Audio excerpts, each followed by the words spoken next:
Alright, coming back live. We are the Breadcrumbs project, and I am Captain Crumb. I am the project manager of the Breadcrumbs project, and we do a lot of things here.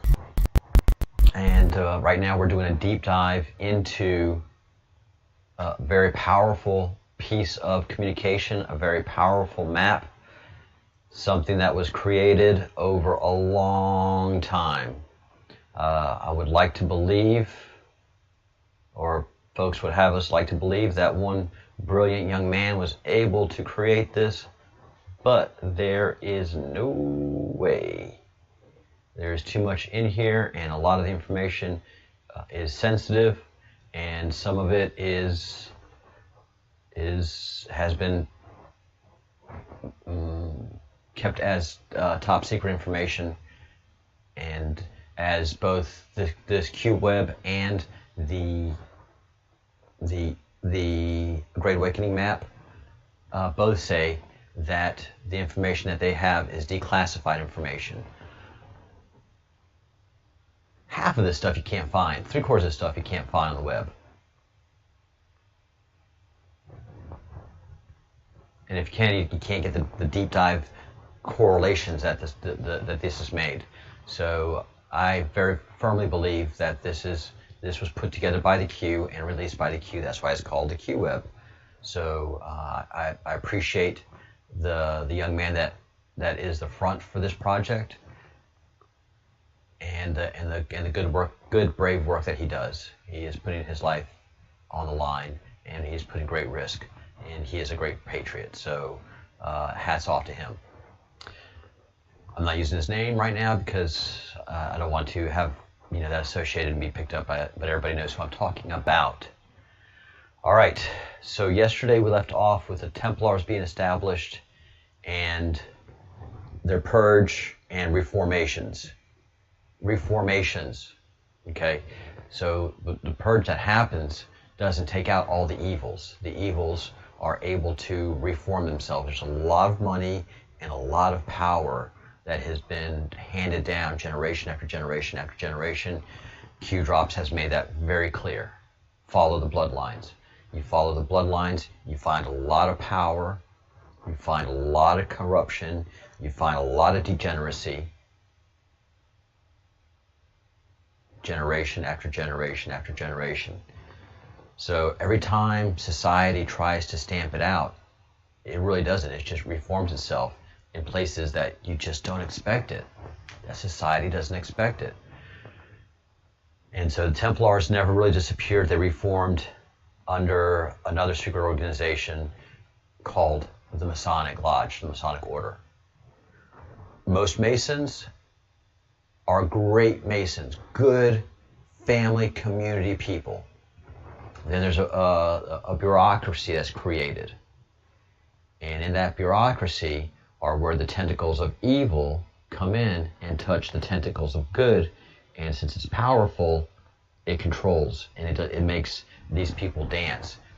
And the power that these great families have, these great evil families have, is they've just been war rooming all of this and game theorying all of what they're doing at a high level, at high levels of government, that we never understand why they're doing certain things until we look at it through the eye of the Q.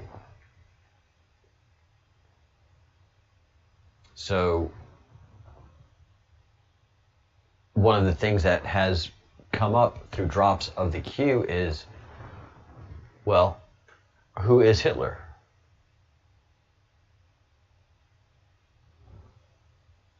Yeah, all right. And what was Hitler's background? Where was he born? What was his lineage? And Angela Merkel, what about her family? These are Q drops that have been put in place. And something that we see is a fact of history that's been obscured to us. And that is, every country I invaded became indebted to the Rothschild Central Bank, Adolf Hitler. Who controlled Hitler? how did Hitler get his rise to power? And what we find out is that Hitler is a Rothschild. His grandfather was born. His grandfather was Baron Solomon Mayer Rothschild, and his father was the illegitimate son of this Solomon Mayer Rothschild. He had a cleaning girl that was working in his mansion, and as it said,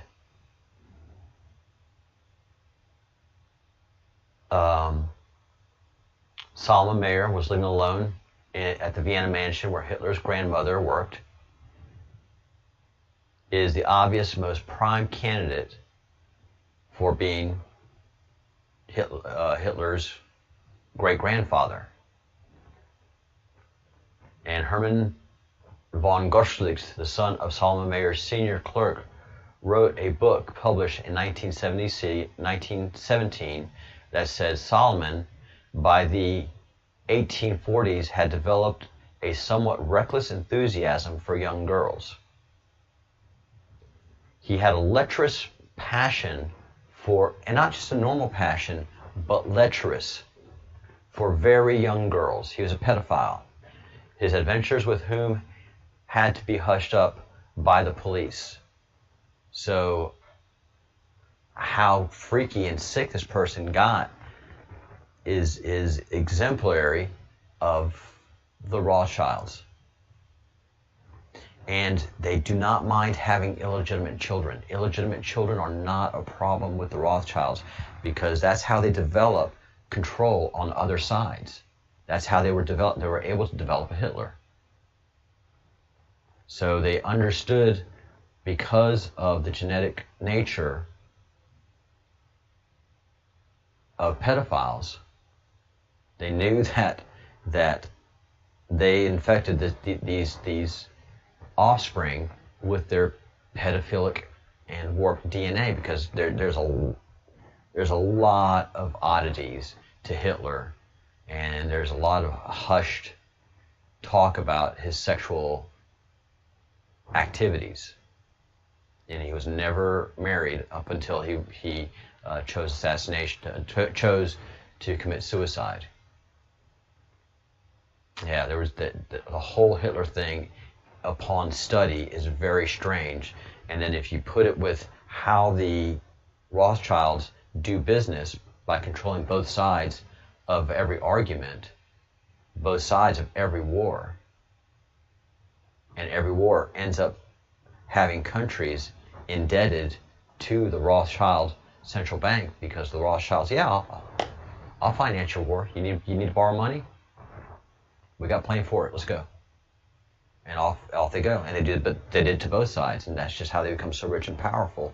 And after these wars, all of these banks are taken over by the Rothschilds. That's what the Iraqi war was about. There were 7 banks in the Middle East that the Rothschilds did not own. And by the end of the Gulf Wars, the 2 Gulf Wars, they had all the banks they were looking for. Because what happens is these wars put so much stresses on the capital of these countries that it soon depletes their own banks, and they have to reach out to a greater bank to be able to finance, to keep their country from collapsing. And there's one huge world bank that will give all of these banks fresh cash, and they're not going to be a loan. All they say is just let us buy an interest in your bank. Give us shares of your stock. We'll buy stock. We'll buy stock in your failing bank. And they put a little in, and then they keep pumping more money in, and this bank doesn't want to take out a loan, but if they can sell stock, then that's just free money to them. That keeps them afloat. And after a while, that stock suddenly becomes a majority shareholder of a Rothschild family. of a Rothschild institution. And that's why Q showed us all the world banks, all the banks of each country, all of the nationalized banks of every country except for China and Russia. I'll have to check Russia, are owned by the Rothschilds. Our Fed was owned by the Rothschilds until Trump put it back under the Treasury where it belonged. Yep. So that's how they control the currency of the world. That's how George Soros has gotten so rich, because his fellow family, the Rothschilds, part of that evil triangle of Saudi, Rothschild, and Soros, is able to play the world money markets and win bigly, because they're controlling all the events. They know what's going to be happening in the future. Boom. That's how they did that's how they control social media. They were able to pump money into the Twitters, and anything that was competition on Twitter was either bought out or flushed under. That's what they did with Microsoft. That's what they did with Facebook. Eliminate all the competition or buy it. Because they're always making money. So we dive back into our map. And this is the same thing. This is the same mentality and the same family and the same genetics and the same ideas, the Illuminati, that were in charge, that founded the Vatican and the Roman Catholic Church, and have controlled it ever since, either by weak family members or strong family members. And in establishing Pope Paul III as Pope, this man came in and did what's called the Great Reformation.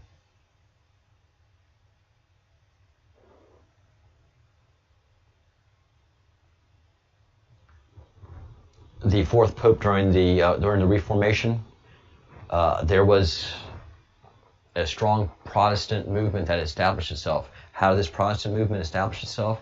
It was by a bunch of priests who felt that Rome was corrupt in the most heinous ways. And then the Gutenberg printing press allowed a lot of these priests that never had a copy of the Bible to have a copy of the Bible and translate it into their own language. And they were able to read it, and they were able to see the corruption of the Catholic Church. Some saw the corruption of Christianity, and those that didn't saw the corruption of the Catholic Church. That the word of the New Testament goes directly against what the Catholic Church was doing, created Protestantism, which was a nuisance at first, but became a big problem over time. The Church and the State of Rome and the Illuminati were losing certain power and certain grip on power. So they had many popes that they put in charge to crush Protestantism and kill off as many Protestants as possible through a papal army. And this was going on. This was the order of the day back in the 1500s. You know, it's funny how the Illuminati controlled things, that they're able to bury this in the 1500s, but they're saying America is so corrupt because slavery came to America in the 1600s, and this is the great sin of America. No, no. Rome is the great sin of the world, because as we see, they are just horrific people. The paintings of Pope John Paul III try to show a humble and contrite and pious elderly man when he is actually one of those evil, horrific people in the world. Pope Paul III became the first to take a proactive reform measures in response to Protestantism. His reforms helped shape Catholicism for centuries to come, by chiefly bringing about a doctrinal response to Protestant theology. Yeah, by killing, burning, and putting him at stake. And his son was the most heinous thing in the whole wide world. And he himself was a cardinal. Almost became pope after this guy, but he was so bad that many families, many of the wealthy families that weren't Illuminati, killed off his son. His son was so evil that he is famous for the rape of Fano. Who is Fano? Fano was a bishop, a male bishop of the city of Kosovo. Let's see. Let me get this right. Who raped the bishop of the city, Kosovo Gahari. This was the name of the person that was raped. He was doing a Pierre Luigi Farnese is the son of Pope III. Not the legitimate son, but an illegitimate son. And illegitimate children of the Illuminati were given power, prestige, and privilege.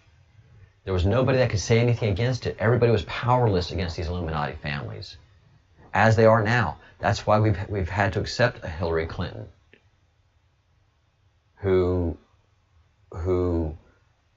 and Bill Clinton also.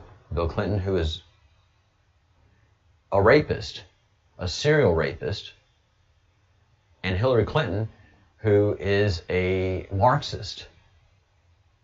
And her mentor, Saul Alinsky, is one of the most evil men to ever be in the United States of America, and one of the most destructive cancers to ever be here.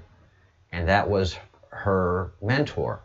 And we knew that about these Clintons, but still, they're so powerful with the media that they made America accept these most heinous people, these most anti-American people. That's the power of these families. And how do they do that? Because they put leadership in both sides of the families. So, the son of Pope Paul III, during his papal reign, this kid was so evil. He was a known rapist of men and women, but he was more homosexual. And he would rape men along the way of his activities. When he was doing an inspection, and this was the 26th or 27th of May, 1537, he was doing an inspection of all the papal states. There was a very weak, frail, and kind of a soft bishop of the city of Fano. And as the story goes,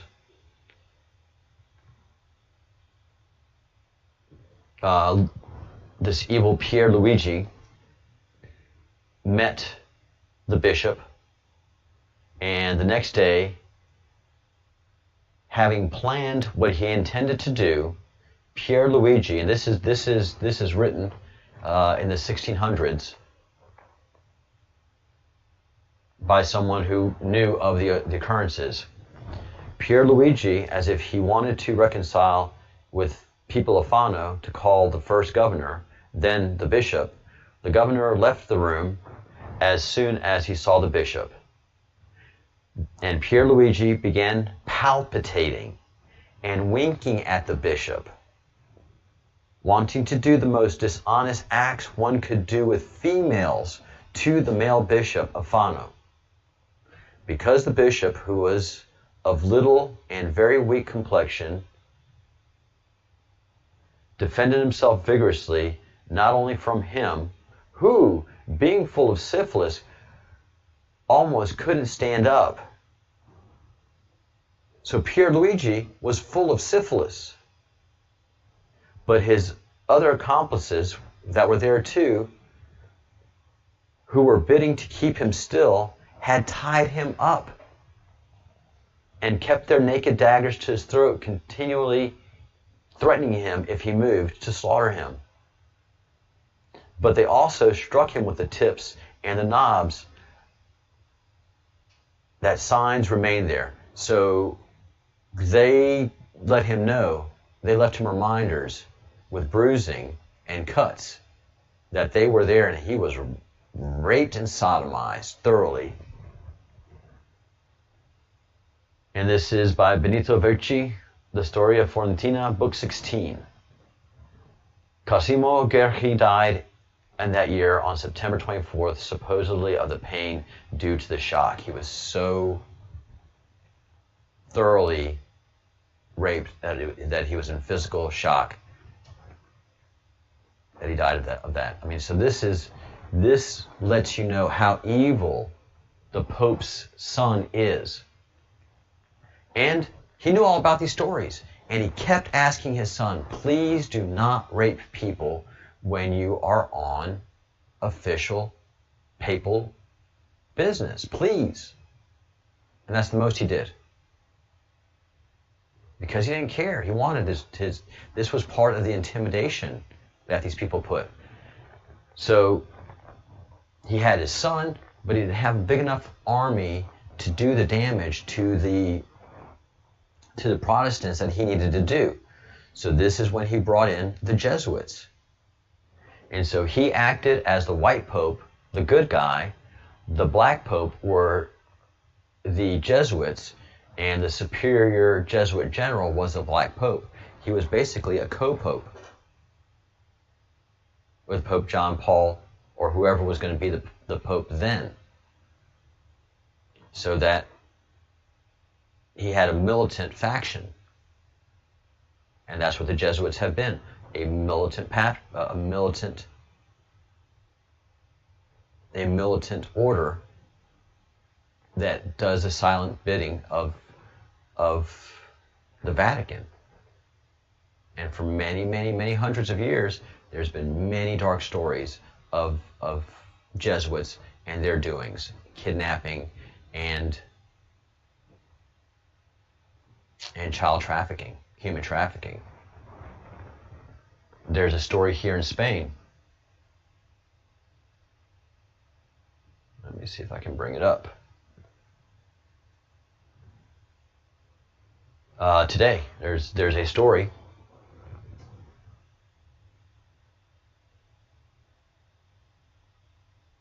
and it's going to hopefully translate it here shortly.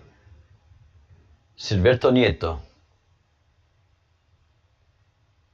trusted policeman, judge, and priest involved in espionage and so we have a spy plot going on. There was a huge espionage, the highest orders of the Spanish government here, uncovered last year, and the rumblings were around the year before last. And he was known because he was a shock envoy of the church for cases of pedophilia, and always appears to be a surprising intermediary between people involved in the scandals of pedophilia and some of the highest scandals and orders. And so this guy is called the plumber. He's the fixer. And he gets involved in pedophilia scandals in order to bring papal authority and to solve the problem. And what he does is scrubs it and gets rid of the problem, and has a long and known history of this. He became a priest at the age of 51. But before that, he had a very interesting background, solid training, and magistrate in the Superior Court of Madrid. So he is very well established, very powerful person, became a priest in 1951 and quickly ascended to the highest powers of the Vatican. And he looks quite well fed. I'm sure he's taken an oath of poverty, but I'm sure he's not very poor at all. And so it even goes on today. The things that were established by these popes is going on today. The pedophilia, all of that stuff, and then the coming in, being the good guys, but actually ending up being the cover-uppers, the plumbers. They fix the leaks. These problems go away when the plumbers come in. They fix the leaks. Yeah, it is tough for me to accept a lot of this because I am a former Catholic. But the truth must come out. The papal bloodlines are as powerful as the Illuminati bloodlines. And we're starting to see the effects of these and how much control they had over the United States of America. Digital warriors, keep fighting. Fight back. And do it in grand fashion. We are in a world war. We are in a civil war. America's fighting 2 wars on 2 fronts, a civil war and a very, very incredible world war. And it's interesting the alliances that we've created and that we have and the powerful leadership of the Trump administration. All right, I am winding things up here. I have to go to work in 10 minutes. So have a great, great day, and I will see you at 1 o'clock Eastern. Please like the video, subscribe to the channel, and become a member of the channel. I would appreciate it. Thank you all so much. Think good thoughts, do good deeds, say good words, raise your vibration, pray, build your spirituality. The church isn't your creator. Your God is your creator, and connect to your God.